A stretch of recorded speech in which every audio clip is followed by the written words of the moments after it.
So I've explained what I'm doing here in the previous video. This is a kind of an introductory to teach my some friends and my sister who have recently started playing Magic: The Rules.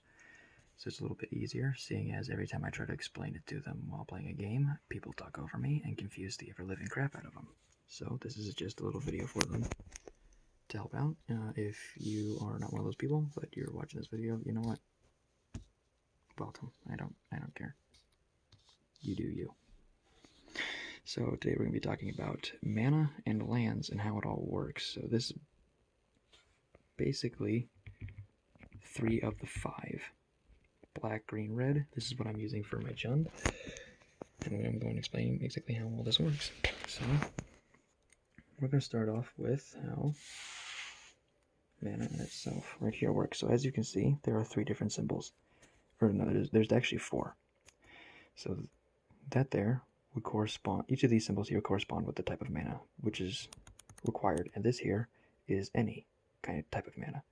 And so, see, you just need 1 green, 1 red, 1 black, and then 2 of any. So we have 1 of each that we need. However, this is not enough that we need. We can't bring in Windgrace here, which is 3 lands.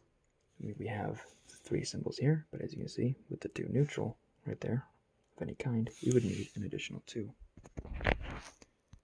So here we have 5 mana, and as you can see, we have 2 black, 1 green, 1 red, and then we have 1 that can give off the neutral. As you can see, that there's just a symbol that represents just any type of neutral. It's actually that right there, but it's represented through that.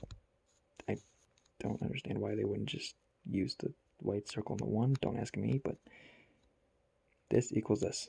Unless if it's a white circle that has a number like 2 in it, then you would get 2.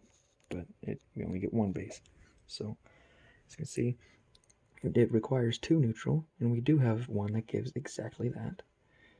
1 black, but we have 2 black. And then we have everything else that we need.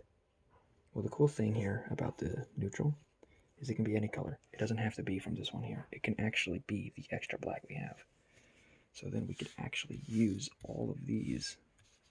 This is just to represent that they've all been used. And then he would actually be able to enter into the battlefield if you wanted.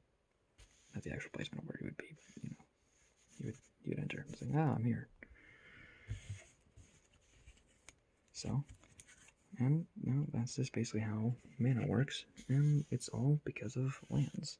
Lands is exactly how you get mana. You get 1 mana out of each one, unless if it says otherwise.